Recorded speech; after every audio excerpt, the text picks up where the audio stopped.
एक बहुत पुरानी कहानी है, राजा महाराजा के समय की। एक सम्राट का छोटा सा बेटा बहुत ही उद्यमी था।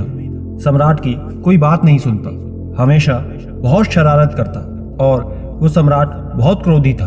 एक दिन वो अपने बेटे की शैतानियों से तंग आकर उसे उसके घर से निकाल देता है। सम्राट के मंत्री उसे उस वक्त कहीं दूर छोड़कर आ जाते हैं। उस समय सम्राट का बेटा केवल 8 वर्ष का था। अब उस बच्चे के लिए एक बड़ी समस्या हो गई थी। अब राजा का बेटा एक राजा ना रह जाए तो उसे और कोई कला आती ही नहीं सिवाय भीख मांगने की। वो इस छोटी सी उम्र में भीख मांगने लगा और वो करता भी क्या, छोटा बच्चा जो था धीरे धीरे समय अपनी रफ्तार के साथ चलता गया और बहुत वर्ष बीत जाने के बाद उसे स्मरण ही नहीं रहा कि वो एक राजा का बेटा था। कभी राजकुमार हुआ करता था, महलों में सुख सुविधाओं में रहा करता था।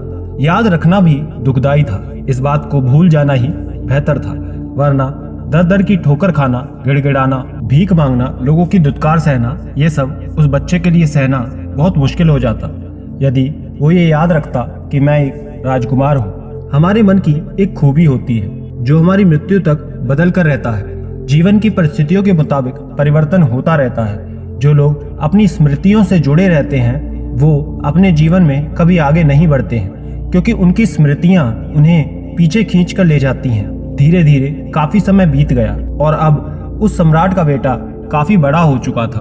वहां दूसरी तरफ सम्राट की उम्र भी अब 75 की हो गई थी। वो वृद्ध हो चुका था। बेटे की उम्र भी अब 50 वर्ष की हो गई थी। तभी कुछ संयोगवश ऐसा हुआ कि एक दिन भटकते भटकते सम्राट का बेटा अपने ही महल के सामने से निकला, लेकिन उसे तो ये पता ही ना था कि ये महल उसका है। लेकिन वृद्ध पिता ने जैसे ही अपने बेटे को देखा उसे पहचान लिया। वो अपने मंत्री के साथ उसके पीछे चल दिया। उसने अपने मंत्री से कहा कि इसे पकड़ो, ये तो मेरा बेटा है। वृद्धावस्था में पिता का क्रोध भी शांत हो जाता है। युवावस्था में जवानी का जोश और क्रोध होता है, लेकिन बुढ़ापे में खून ठंडा हो चुका था। उसकी नाराजगी कब की खत्म हो चुकी थी और वो उसका इकलौता बेटा भी था। इस राज्य का उत्तराधिकारी था और यहाँ पिता वृद्ध हो गया था और मरने की हालत में हो चुका था। उसने अपने बेटे को इतने सालों में बहुत ढूंढा, लेकिन वो उसे कहीं मिला ही नहीं। संयोग की बात ही थी, वो उसे महल के बाहर मिल गया जो भीख मांगते हुए बढ़ रहा था। जब सम्राट ने बेटे को देखा तो उसके पीछे लग गया।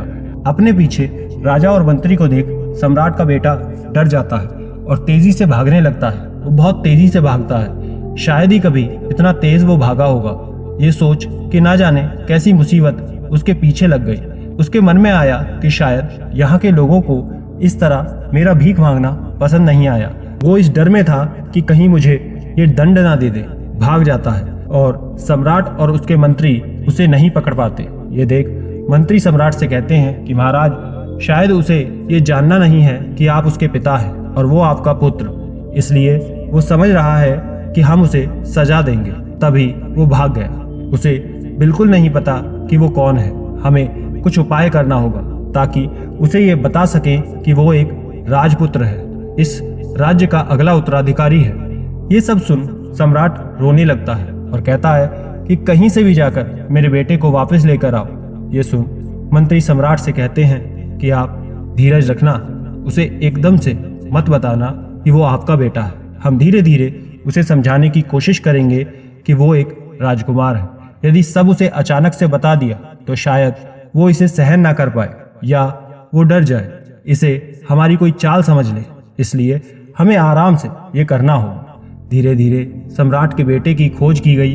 जब वो मिला तो महल से एक साधारण सा सिपाही उसके पास गया और बोला कि महल में एक सफाई वाले की जरूरत है। यदि तुम ये नौकरी करना चाहो तो तुम ये काम कर सकते हो। ये सुन सम्राट के बेटे को ये पसंद आया। वो सोचता है कि भीख मांगने से बेहतर है कि वो महल की सफाई का काम कर ले, लेकिन उसे ये काम आता नहीं था। उसने सिपाही से ये बात कह दी। सिपाही ने कहा कि इसमें कौन सी बड़ी बात है, यदि नहीं आती तो हम सिखा देंगे। और सिपाही उसे लेकर महल की तरफ बढ़ गया और महल ले जाकर उसे कर्मचारी के रूप में लगा देता है। वो 1 महीने तक वहां पर सफाई का काम करता है और बाद में महल के बगीचे का काम भी सीख कर उसमें लग जाता है। वो माली के रूप में सब बगीचों का काम सीख गया कि कैसे किस तरह फूलों की कटाई छटाई करनी है, कैसे उसकी देखभाल करनी है, वो सब कुछ धीरे धीरे करने लगा। वो सब स्वयं के अनुसार करता, जिससे उसका स्वयं के ऊपर विश्वास अब बढ़ गया था। उसके भीतर आत्मसम्मान जगा, गरिमा पैदा हुई कि वो एक महल के बगीचे का माली है। कुछ समय के बाद उसे दरबान का कार्य भी दे दिया गया। अब तो कभी कभी सम्राट बगीचे में घूमते हुए उसे देखते, उन्हें बहुत अच्छा लगता। कभी कभी सम्राट उसकी पीठ भी थपथपा देते कि तुम बहुत अच्छा काम कर रहे हो। तब तो वो ये सुन फूला नहीं समाता। 2 महीने बाद उसे मुख्य दरबान बना दिया गया, महल के खजाने का दरबान। अब तो उसकी शान बहुत बढ़ गई थी। धीरे धीरे कदम दर कदम उसे फुसलाने की कोशिश की जा रही थी। वो खजाने का दरबान बन गया था, वहां की चाबी उसी के पास रहती थी। अब उसकी स्वयं की नजर में अपने लिए आदर सम्मान बढ़ने लगा था। उसे लगा कि जरूर मुझ में कुछ है, कोई योग्यता है, काबिलियत है, तभी तो मुझे इस खजाने का खजांची बना दिया गया है। तब एक दिन उसे मंत्रिमंडल में शामिल कर लिया गया। अब कहना ही क्या, वो राजा के मुख्य सलाहकारों में शामिल हो गया था। उसे अपनी किस्मत पर भरोसा ही नहीं हो रहा था। और एक दिन प्रधानमंत्री ने कहा कि मैं बहुत बूढ़ा हो गया हूँ, मेरे इस पद पर अवधि पूर्ण हो गई है और हिंदू धर्म की प्रथा के अनुसार मैं अब ये पद छोड़ना चाहता हूँ और अब मैं अपनी जगह किसी योग्य उम्मीदवार को यहाँ बैठाना चाहता हूँ। मैं यहाँ किसी अन्य योग्य व्यक्ति को मंत्री बनाने की सिफारिश करता हूँ। सम्राट ने मंजूरी दे दी कि ऐसा ही किया जाए। उस भिखारी को भरोसा तो नहीं होता था कि उसमें ऐसे कौन से गुण हैं जो उसका भाग्य उसका इतना साथ दे रहा है। मेरा भाग्य इतना अच्छा कैसे हो सकता है? कभी कभी उसे शक भी होता था। लगता था जैसे मैं कोई गुणवान व्यक्ति हूँ, तभी तो मुझे प्रधानमंत्री बनाया गया है, ये पद दिया गया है। ऐसे विचार उसके भीतर चल रहे थे। अब उसका राजा के पास आना जाना लगा रहता था, सलाह मशवरा होता रहता था। राजमहल के लोग भी उसके साथ बड़े ही प्रेम से रहते, उसे सम्मान देते।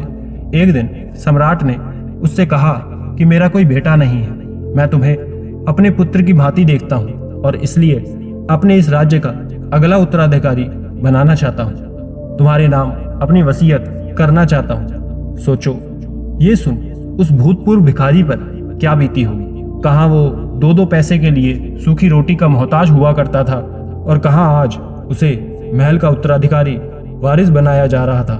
और तब एक दिन सम्राट ने उससे कहा कि अब वक्त हो गया है, मैं थक गया हूँ और मैं भी अध्यात्म में डूबना चाहता हूँ। अब तुम राजपाट संभालो।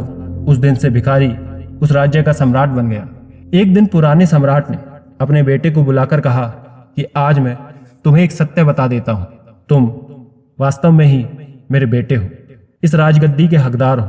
हमने तुम्हें सब कुछ एकदम से इसलिए नहीं बताया कि ना जाने तुम इस बात को कैसे हजम करते, इसलिए हमने 1-1.5 साल का समय लिया। ये बात हम तुम्हें पहले दिन भी कह सकते थे, लेकिन उस दिन तुम हमसे ऐसा भागे मानो हम तुम्हें कोई सजा दे रहे हैं। उस दिन भी हम तुम्हारे पीछे तुम्हें बुलाने के लिए भागे थे, तुम्हें इस राजगद्दी पर बिठाने के लिए भागे थे। ये सुन उस युवक ने कहा कि आपने सही किया। उस दिन तो मैं समझ भी नहीं सकता था, मैं तो सब भूल भाल गया था, मुझे कुछ भी याद नहीं था।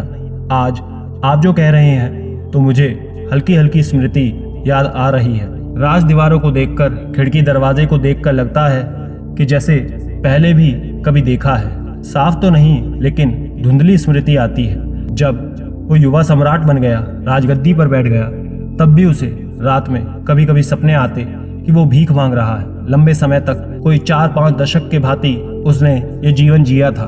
दिन में तो वो सम्राट हो जाता, लेकिन रात में वो फिर से भिखारी हो जाता। उसे रात में डरावने सपने आते कि कहीं वो भीख मांग रहा है। उसे रास्ते में धक्का देकर हटा दिया, धुतकार दिया, अपमानजनक शब्द कह दिए गए, या वो बीमार है और उसके पास इलाज तक के पैसे नहीं है। रात हो रही है और सिर छुपाने के लिए उसके पास छत नहीं है। बड़ी तकलीफ हो रही है। ऐसे बहुत सारे सपने उसे रात भर परेशान करते, उसे सोने नहीं देते। दिन में तो वो सम्राट हो गया था। उसका चेतन मन तो 1-1.5 साल में ये मान गया था कि वो सम्राट है, जो कि उसे भी तरकीब से मनाया गया था, वरना चेतन मन को भी ये समझाना कि वो सम्राट है बड़ा मुश्किल था।